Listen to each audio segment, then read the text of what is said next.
जैसे कि अभी हम लोग गाजियाबाद हाईवे पे हैं और यहाँ पर आप देख सकते हैं काफ़ी सारे मज़दूर हम लोगों को मिले। और ये जितने भी मज़दूर हैं सभी अपना अपने गांव जाना चाहते हैं। सभी अपने गांव में जाकर पैदल अपने गांव में जाना चाहते हैं, क्योंकि इनका कहना है कि हम लोग काफ़ी दिनों से फंसे हुए थे लॉकडाउन की वजह से, और जैसे लॉकडाउन में थोड़ी ढील मिली तो ये लोग अपने गांव जाना चाहते हैं। और तो इनके नज़दीक में जितने भी आसपास के लोग थे उन्होंने वहाँ पर संपर्क किया कि हमें गांव जाने की समाधान किया जाए, गांव जाने के लिए हमें भेजा जाए, लेकिन किसी ने भी इनकी मदद नहीं की। ना ही पुलिस प्रशासन ने मदद की, ना ही स्थानीय किसी नेता ने। मैं सरकार तक ये बात पहुंचाना चाहता हूं कि ऐसे लाखों लोग, करोड़ों लोग आज सड़कों पर हैं। कोई भी सरकार इनकी कानों में जूं तक नहीं सरकार की जा रही। सरकार को बिल्कुल भी नहीं लग रहा कि ये लोग इतना परेशान है। आप बताइए, आप कहाँ से आए हैं? दिल्ली से हैं, इलाहाबाद जाएंगे? इलाहाबाद जाएंगे। आप कहाँ जाएंगे? हम भी इलाहाबाद जाएंगे। इलाहाबाद, ये इलाहाबाद सभी लोग इलाहाबाद। आप लोग इलाहाबाद पैदल ही जाएंगे अभी? कोई आपने व्यवस्था की? सब कभी ऐसा किसी से जानने की कोशिश की कि हम लोगों को 100 नंबर पे कम से कम 10 ने 20 चक्कर फ़ोन लगा चुके हैं। 100 नंबर पे 10 चक्कर फ़ोन लगा चुके हैं। वो बोलते हैं अगला नंबर देते हैं, फिर वो दूसरे के पास लगाओ तो वो दूसरा नंबर देता है। इसी तरीके कोई मदद नहीं मिल रही है। कब से ये सब चल रहा है? हम एक हफ्ते से परेशान हैं, और न खाने के लिए कुछ भी है, राशन के लिए बोलते हैं। तो आप काम क्या करते थे? काम सिलाई का काम करते हैं। सिलाई का काम करते थे। तो मजदूरी मिली आपको? नहीं मिली मजदूरी? वहाँ हम 17 मार्च को आए थे, यहाँ 5 दिन काम किए, वो लॉकडाउन हो गया। रवि मालिक के पास फ़ोन किए, बोले कि 1000 रुपये के लिए फ़ोन किए, तो वो बोला कि 1000 रुपये तुझे दे दूंगा, लेके भाग जाएगा। तो मेरे पास 85 लोग काम कर रहे हैं, क्या सबको मैं पैसे? आप सोच सकते हैं कि इस तरह का रवैया लोगों का ऐसे आपातकाल स्थिति में रहा है कि 1000 रुपये के लिए भी इन लोगों को सोचना पड़ रहा है। इन लोगों को नहीं मिल पा रहा है वो 1000 रुपये भी। 1000 रुपये भी इन लोगों के पास नहीं है। जो हम इन लोगों से बात की तो किसी के पास 100 रुपये हैं, किसी के पास 50 रुपये हैं, किसी के पास 10 रुपये हैं, किसी के पास 40 रुपये हैं। इस तरह से इन लोगों के पास पैसे हैं। तो अगर ये कहते हैं कि अगर हमें कहीं बस में या किसी टेम्पू में भी अगर हम लोग बात करते हैं, जाने की व्यवस्था करते हैं, तो वो इतने अधिक पैसे मांगता है कि हम लोगों के पास इतना पैसा है नहीं। हम लोग इतना पैसा दे ही नहीं सकते। आप कहाँ जा रहे हैं? सर मैं सिद्धार्थनगर जिला बढ़नी में जा रहा हूँ। बढ़नी इंडिया नेपाल के पास में बढ़नी, सिद्धार्थनगर। पैदल जाएंगे आप भी? सर देख लेंगे, अगर ट्रक व्रक मिला तो ट्रक से जाएंगे, वरना फिर पैदल ही जाना पड़ेगा। अगर सरकार को जरा सी भी अगर कानों में उसकी आवाज़ जारी है, अगर सरकार को दिखाई दे रहा है, तो वो देख ले और समझ ले और सुन ले कि इन लोगों के साथ कितनी बुरी समस्याएं हैं। आइए जरिए बच्चे हैं। आप बताइए, आप कहाँ जा रहे हैं? आप लोग हरदोई जा रहा हूँ। हरदोई जा रहे हैं? हरदोई। देखिए, हरदोई है, अपना पूरा सामान समेटकर अपने पूरे सभी बच्चों के साथ ये लोग हरदोई जा रहे हैं। और हरदोई यहाँ से करीबन 500-600 किलोमीटर यहाँ से है। तो आप सोच सकते हैं कि कितनी समस्याएं हैं। आप सोच के देखिए, एक बार आप सोच कर देखिए। मैं प्रधानमंत्री नरेंद्र मोदी से कहना चाहता हूँ, आप उद्योगपतियों के तो लोन माफ कर देते हो आप, लेकिन जब बात किसान की और मजदूर की आती है तो आपसे एक आवाज नहीं निकलती। विराट कोहली की उंगली में जब चोट लगती है नरेंद्र मोदी जी, तो आप ट्वीट कर देते हो, लेकिन जब किसान पे आफत आती है, मुसीबत आती है, तो आप एक जरा सा फूटी कौड़ी मुंह में से नहीं निकलती आपके। शर्म आती है हमें। हम चांद पर पहुंच गए, हम चांद पर पहुंचने वाले लोग हैं। विश्व शक्ति अपने आप को कहने वाले भूल गए। या मजदूरों के लिए आप देख सकते हैं, देखो कितनी कतार है। और ऐसे काफी सारे हमें मजदूर रास्ते में मिले जो 50-50, 40-40 का एक टोला है, और ये लोग अपने रास्ते में जाते जा रहे हैं। लेकिन कोई भी, ना कोई पुलिस इनकी व्यवस्था कर पा रही, ना प्रशासनिक तौर पर इनकी कोई व्यवस्था हो पा रही। कोई भी प्रशासनिक तौर पर इनकी कोई सरकार मदद नहीं कर पा रही है। ना रेलवे इनकी मदद कर पा रहा, ना कोई बस की व्यवस्था को इनकी लोग कर पा रहा। सबसे बड़ी समस्या है कि इनके पास पैसे नहीं है। अगर जहां लोग काम करते थे, कोई सिलाई का काम करता था, कोई लेबर का काम करता, देश मालिक से लोग पैसे मांग रहे हैं। कोई 500 रुपए, कोई 1000 रुपए देने के लिए तैयार नहीं है। ये उस देश में जिसे हम लोग संपन्नता के शिखर पर, उस माने हुए देश को हम लोग बोलते हैं कि शिखरता के परचम छू रहा है आज देश। क्या कोई किसी राजनीतिक दल या किसी मीडिया एंकर के कानों में आवाज जा रही है? ये हिंदू मुसलमान करने वाला मीडिया को ये दिखाई दे रही है इन लोगों की टीस, इन लोगों की समस्याएं बिल्कुल नहीं सुनाई दे रही, क्योंकि उनको हिंदू मुसलमान करने से अगर टाइम मिल जाए तो इन लोगों की समस्याओं को लोगों तक दिखा पाएंगे। उन राजनीतिक दलों के नेताओं को बता पाएंगे कि आज जो हमारे मजदूर हैं, हमारे किसान हैं, वो किस परेशानी में।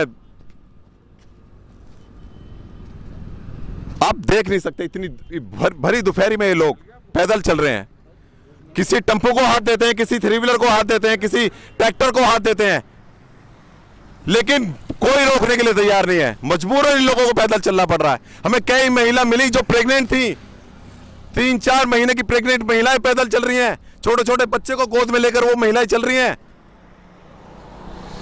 लेकिन रास्ते से लोग गुजर रहे हैं, लेकिन किसी को भी कोई शर्म नहीं है। आप बताइए।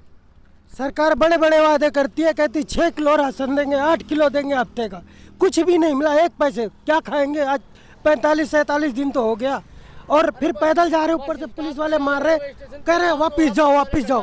वापिस जाके वहाँ क्या खाएं? बस स्टॉप पे जाओ, रेलवे स्टेशन पे जाओ तो वहाँ पुलिस वाले डंडा मारते हैं। हक बहनचोद, यहाँ कोई नहीं है, कोई चीज नहीं है, जाने ही नहीं देते हैं। औरंगाबाद में अभी 17 लोगों की रेल से कटकर मृत्यु हो गई, किसी की कोई जवाबदेही नहीं है, किसी को कोई कुछ नहीं है, सबको इनमें वोट बैंक नजर आता है। नरेंद्र मोदी जी कान खोल के सुनो, आंखें फाड़ कर देखो, इन मजदूरों की आंखों में झांक कर देखो, इनकी मजदूरों की आंखों में झांक कर देखो, कितनी परेशानियों में घिरे ये लोग,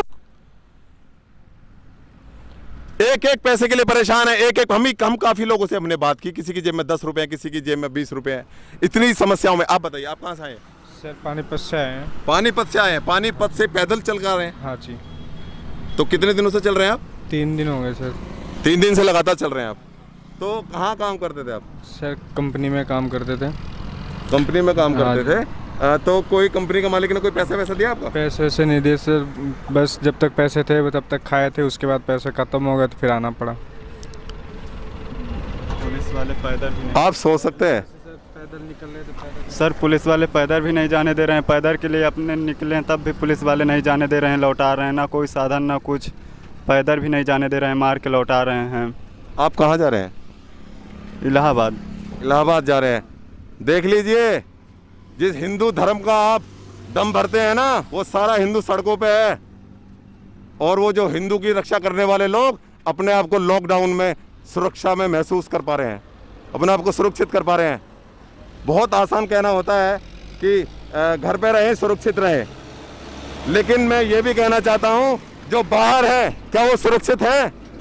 जो लोग बाहर हैं क्या वो सुरक्षित है? नहीं है। आप बताइए, आप कहाँ जा रहे हैं? हम बिहार जा रहे हैं, गया जिला, औरंगाबाद जिला। सर कापासेरा बॉर्डर से आ रहे हैं, पुलिस लोग को हम लोग का सहायता करना चाहता है, तो हम लोग बोलते हैं मारा चोट बहन चोट, घुर जाओ पीछे, नहीं तो डंडे गांड पे मारूंगा, से बोलते हैं वो लोग। बहुत दुख होता है, बहुत दुख होता है सब सुनकर। बेटा आप किसके साथ आए? आप किसके साथ आए? मैं अपने भैया के साथ, और वो मेरे उस्ताद जी हैं। आप वहाँ पे क्या करते हैं? मैं अपने मौसी से मिलने गया था, वहीं मेरी मौसी बोली मैं नहीं जाऊंगा और तुम सब जाओ, मेरा यही काम है, मैं यहीं रहूँगा, मेरा भाई है और अंकल जी हैं, ये सब तुम जाओ, रास्ते में चले जाना, गाड़ी मिलेगी। तो अब लॉकडाउन है, गाड़ी वाड़ी नहीं मिल रही है रास्ते में, तो कहाँ जाएंगे?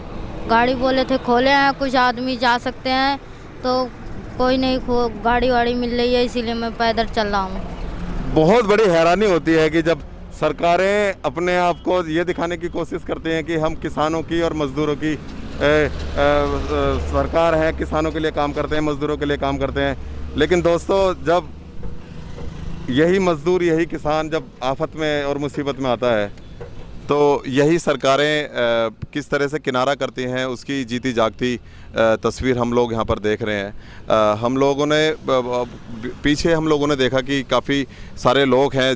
एक श्रीमान थे जिनके पास खाली 20 रुपये थे, और उन्होंने कहा कि हम किराए से कैसे जाएं, क्योंकि हमारे पास तो है ही 20 रुपये। अगर हम लोग बीमार भी अगर रास्ते में हो जाते हैं तो हम इस 20 रुपये से क्या क्या कर सकते हैं।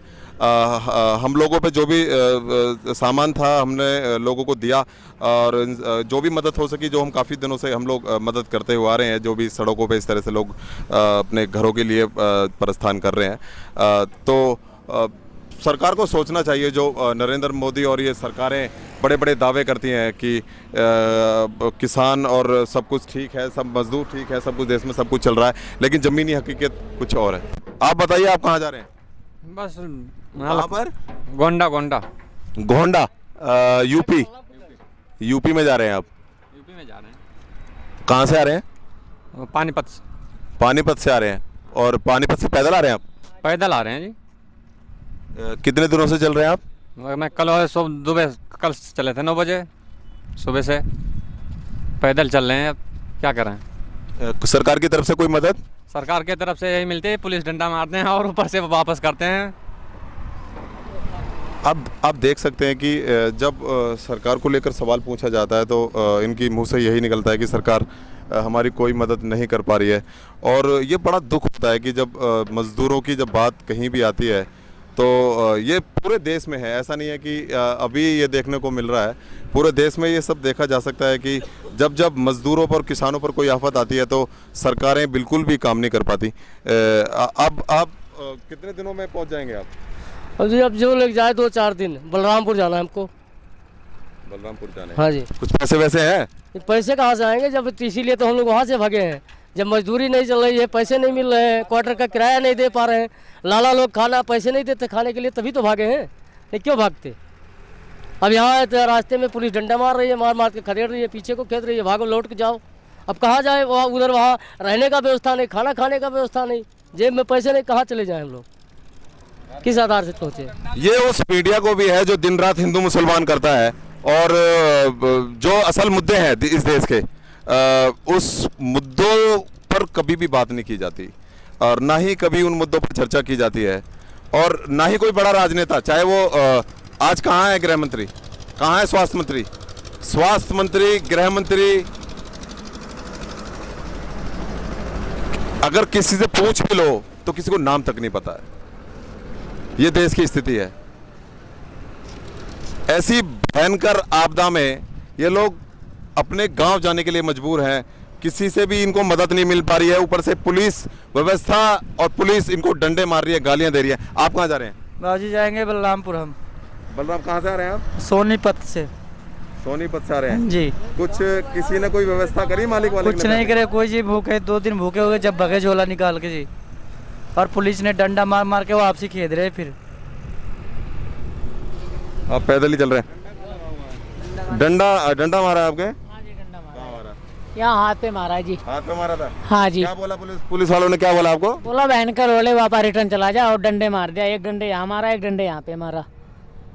बोला रिटर्न चला जा, जहाँ पे आया वहाँ पे कोई खाने की ना व्यवस्था मेरे पास, ना कुछ, मैं क्या करूँ? देख सकते हैं आप, मतलब आप सोच भी नहीं सकते कि जब इस दर्दनाक स्थिति में ये लोग हैं आज, बड़ा दुख होता है, बहुत ज़्यादा परेशानी होती है। जब इन लोगों से हमने बात की तो इन लोगों ने बताया कि पुलिस ने हमें लाठियों से मारा। जब हमने कहा कि हमारे पास पैसे नहीं है, हम लोग यहाँ पर क्या करेंगे रहकर, हम अपने गांव जाना चाहते हैं, तो गालियों से इनको पूरी तरह गालियाँ दी और इन्हें डंडे से मारा। बहुत मतलब अफसोसजनक ये सब चीज़ें हैं। बहुत सारी चीज़ें। पैसे की व्यवस्था है आपके पास? जी नहीं सर। किसी ने, मालिक ने कोई पैसे वैसे की व्यवस्था की? सर मेरा कोई मालिक नहीं था, मैं मजदूरी, एक टेलर की छोटी सी शॉप ले रखा था। अब दुकान का भी किराया, मकान का भी किराया कहाँ से भरेंगे? इतने दिन बैठ के क्या खाएंगे? इसलिए पैसे नहीं थे। तो आपने सोचा नहीं कि इतनी बड़ी महामारी है और आप लोग इतना पैदल चलेंगे और आपके पास पर्याप्त साधन नहीं है, पैसे नहीं है, खाने के लिए नहीं है, तो आप कैसे, मतलब ये आप? सर यहाँ रहेंगे तब भी मरेंगे, रास्ते में रहेंगे तब भी मरेंगे, धीरे धीरे पैदल निकल जाएंगे, 10 दिन लगेगा और इससे ज़्यादा क्या कर सकते हैं? यहाँ भी भूखा मरना है, इससे अच्छा अपने घर जाके मरना है। मतलब बहुत रोना आता है इस तरह की।